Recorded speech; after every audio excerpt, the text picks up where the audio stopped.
I'd now like to introduce Eileen Fletcher, and Eileen has a certificate in companion animal services and recently completed a Bachelor of Science with honours in canine behaviour and training.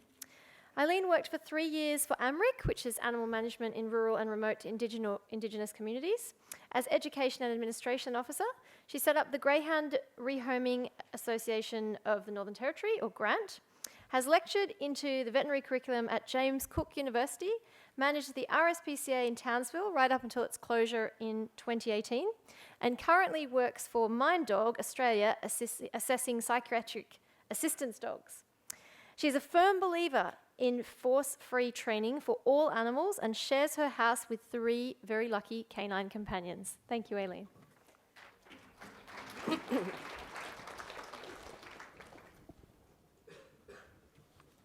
Hello, everyone. There's something about this that makes me want to burst into song, but I won't, so don't worry. I want to say thank you to Nell and the G2Z for inviting me back and letting me get my grey on.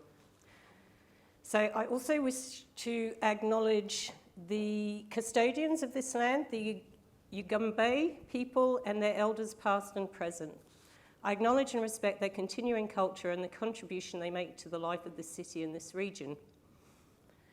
So, this study was undertaken in 2016 to score and compare the owner satisfaction rates and the behaviour of greyhounds rehomed through industry-run greyhound adoption programs, or GAPs, and non-industry independent greyhound rescues in Australia and New Zealand.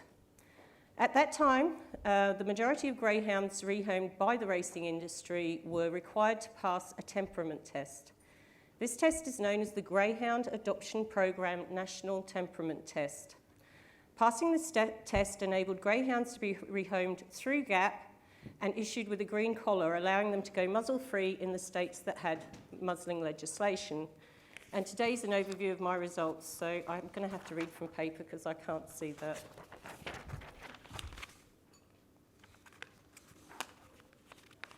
So for the rest of the presentation, I will differentiate the results as GAP, the racing industry rehoming organisations, and non-GAP. That's independent rescue. GAP dogs undertook a temperament test and non-GAP dogs did not. So I'm just sort of pointing this out because I realise not everybody's au fait with the greyhound racing industry. So the study was done as a requirement on my honours degree through the University of Hull and was based on work done by Dr. Rosemary Elliott, commissioned by Greyhound Rescue in Victoria in 2010. The aim of Dr. Elliott's study was, and I quote, to evaluate the success of greyhound adoption attained by GAP and to improve understanding of post-adoptive experiences of adopted greyhounds and their new owners. To achieve this aim, our objectives were to 1, describe adopting households, dog management practices and owners' satisfaction with their new dogs, and 2, to describe the frequency of dog behaviours in the first month. So I replicated Dr. Elliott's study, but with dogs adopted through non-GAP groups, and I compared my results with hers. So I have some data for you. I was curious to test whether the Greyhound Adoption Program National Temperament Test was more accurate in identifying dogs that would make better pets. My measure of this would be owner satisfaction. So, a bit of the technical stuff, and I'll try not to splutter too much. Ethics were granted by the University of Hull Human Research Ethics Committee. I used the same questionnaire as Dr. Elliott with her permission. Questionnaires were sent out via Facebook to rescues that had previously been asked if they were willing to send the surveys on to their adopters. Rescues self-identified as being all intake, they accepted dogs without a formal temperament test. So in research terminology, this was a non-probability self-selective sample, meaning the participants were not chosen at random from the general population. They all had to own greyhounds. Qualtrics was used to design the survey. SPSS version 22 and Excel were used to analyse the data. Questions were a mixture of open answer and forced choice. Percentages were calculated for categorical variables, then the mean, median, and range were described for continuous variables. Is that still? Yep. to provide a detailed description of each greyhound, the people who owned it and its behaviour. chi-squared tests were run to see if the sex of the dog had an effect on behaviour, and then chi-squared goodness of fit tests were conducted to identify any statistically significant differences between the two groups, GAP and non-GAP. Statistically significant differences mean that the study findings are unlikely to be the result of chance. So my null hypothesis was that there was no statistically significant difference in owner satisfaction post-adoption between greyhounds adopted via the Greyhound adoption program and greyhounds adopted through independent rescues. So adopters were asked to answer nearly 130 questions. That was my first big mistake. There were too many. But don't worry, we are not going to go through them all today. Today we will be just looking at some of the more interesting answers. So they were given a list of behaviours, including, as sort of illustrated on the slide here. I hope you can see that. That's probably my smallest one. Including aggression or fear towards a range of people or in a range of circumstances, and asked to select if their dogs exhibited these behaviours either always or almost always, most of the time, some of the time, rarely or never. Owners were asked if their dogs displayed separation anxiety when alone or about to be left alone, as indicated by a range of behaviours listed on the slide, with shadowing defined as constantly follows owners. Other behaviours were also examined, with noisiness defined as excessive barking, howling, and whining. So, quick recap. Thank you, Anne. GAP dogs had been studied and all the results compiled in a study in 2010. In 2016, I repeated the study on non-GAP dogs to see if the results were different. So some of the differences that immediately popped up without much analysis: my sample size was smaller than the original study. I had 154 dogs versus their 193.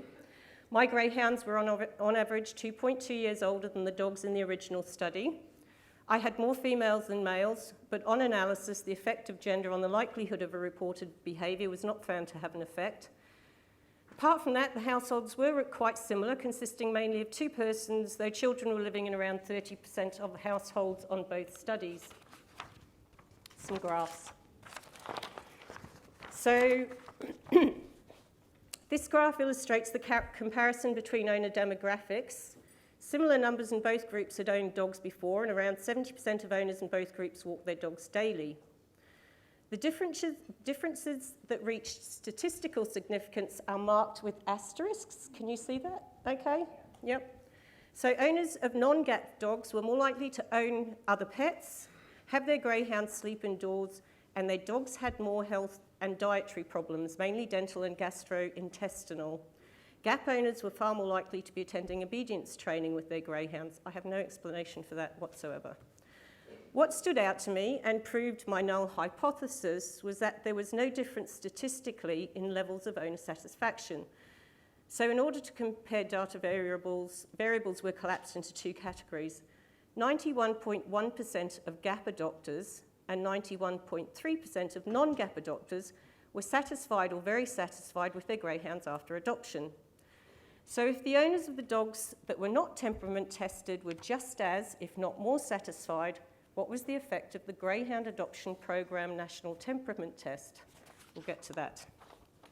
So other differences that reached significance were non-GAP dogs were less likely to escape or to be reported as noisy, destructive in the yard, and less likely to be reported as suffering from separation anxiety. But in other comparisons, there were no significant differences. Incidences of aggression, as has been previously reported in greyhounds, are generally very low in comparison to other breeds, less than 5% across both groups. GAP dogs showed less aggression to humans across some of the categories, and non-GAP dogs showed less aggression in certain situations, but none of the results reached statistical significance. So this is all very interesting if you happen to be a greyhound or behaviour nerd, and I know there's some of you out there. And if you know greyhounds, you might think, well, I could have told you that. But what I found was that the differences were not so interesting as the similarities. No small dogs were harmed in the filming of this. So there were no statistically significant differences in predatory behaviours across the board found between GAP and non-GAP dogs. Incidence of predatory aggression was around 10% to large dogs for both groups, 25% showed aggression to small dogs in both groups, and approximately 60% in both groups showed predation towards cats, and that's what the graph illustrates. So why does this matter? We're getting to that. It seems that a test designed to weed out dogs with predatory aggression may not be doing its job. A test aimed at, and I quote from Greyhound Racing New South Wales, identifying dogs for suitability for exemption from muzzling, end of quote, may not be succeeding in its aim. And despite not succeeding in its aim, over 90% of owners in both groups were satisfied or very satisfied with their greyhounds after adoption anyway. So to me, this begs the question, is the small dog component of the GAP National Temperament Test relevant to adopters? What else might these results be indicating? Well, some of the answers lie in what science tells us about temperament testing and behaviour assessments generally, and what my study illustrates about this group of dogs in particular. So, what does science tell us? Currently, there are no validated models that accurately predict the future of behaviour in dogs. That's zero. None that have come close to meeting accepted standards justifying claims that they are validated for routine use. Though with over so territorial, predatory, owner-directed and interest-specific aggression are particularly difficult to stimulate in a temperament test. There is no published peer-reviewed data on the reliability, validity or accuracy of the GAP National Temperament Test to either predict future behaviour or identify dogs more suitable for rehoming. GAP models are inconsistent between states, variously requiring some dogs to be tested at racetracks, some at unfamiliar venues such as showgrounds, or in GAP kennels where the dogs are held for 3 days before testing. And this 3-day hold is also a non-validated construct. Several industry and government reports produced in the aftermath of the live baiting exposure of 2015 documented greyhound breeding, rearing, kenneling and racing practices such as the lack of critical early exposure and social isolation, environmental deprivation, etc., that lead to chronic stress, thank you, Anne, neophobia, high levels of anxiety and learned helplessness. Normal behaviour, whatever that is not likely to be seen in this population under the above conditions. And while not minimising the expectation and, of course, the right of the public and their animals to be safe, there is no empirical evidence that incidence of predatory aggression is more prevalent in greyhounds than in any other breed of dog that has been selectively bred to chase, including border collies, whippets, wolfhounds, and, of course, the Queensland state dog, the bull Arab. The results of failing a temperament test for a greyhound, as for a shelter dog, can be catastrophic. So what does this study add? It broadly concurs with the literature that suggests temperament testing per se, and GAP National Temperament Test in particular, is not a more accurate construct for identifying suitable dogs than all intake rescue models.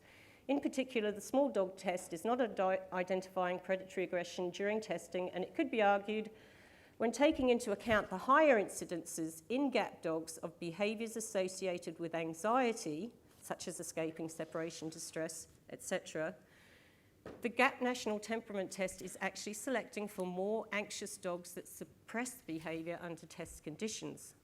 If owners of both groups of dogs were equally satisfied, would it not be better to rethink this particular model of what is a suitable greyhound, especially as the consequence of failure can be terminal?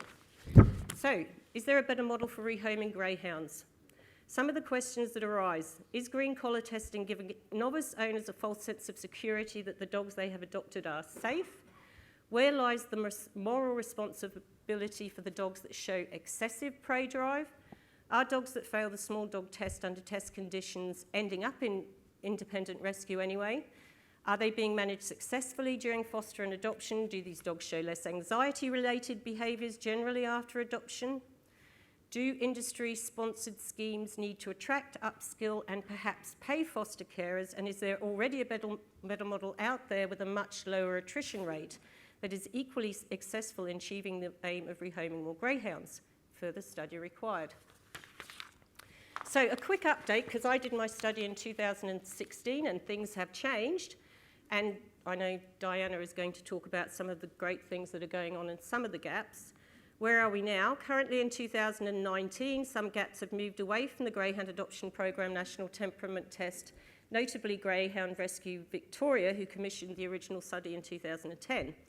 However, green collar testing is still promoted as a behavioural benchmark by all gaps, despite lack of empirical evidence as to the accuracy of the testing involved. The GAP National Temperament Test is referenced on the adoption sites of New South Wales, Queensland, WA and Tasmania. Some gaps offer pre-testing, and movement has been made by the industry towards educating owners, trainers and things like that, but we've got no evidence as to whether it's actually trickling down and being successful. And researching the changes since my study have led me to pose more questions. Is there any current industry research being done on the behaviour of GAP dogs after adoption? What is the outcome for dogs that fail the small dog test first time? What's the outcome for dogs that fail the small dog test second time? Is data kept regarding the percentage of dogs who fail due to predatory aggression and what their endpoints are? Are GAPs trialling behavioural modification programs with dogs that show predatory aggression on testing? What are the results? Are foster-based programs more successful than kennel-based? What's the success rates for the dogs that are tested in kennels? It would aid transparency for the industry to provide the public with this information, especially knowledge sharing with the independent rescues. So, because we're running out of time, in my research, as with any research, there was quite a lot of limitations, and you can read all about them in the PDF. I won't go through them now. That's the end of the science bit. And in 2013, I stood on this same stage and to talk about the Greyhound Rehoming Association in Northern Territory, a rescue that I and a few other concerned people set up in 2012. It's non-industry aligned, and it continues this day to successfully rehome greyhounds in the top end. As a certified green collar assessor, I started off using the Greyhound Adoption Programme National Temperament Test, but soon abandoned it as inaccurate and not particularly helpful, and to be honest, we weren't going to turn away any dogs at that point. Joe was a case study in my talk in 2013, being highly predatory, not particularly affiliative, few if any leash skills, and I asked at the end of my presentation, what do you do with Joe? Joe was a case study. Oh, sorry, I said that. Are greyhounds such as Joe not deserving of a good life after racing? Joe lived with me for 6 years and had many challenging behaviours.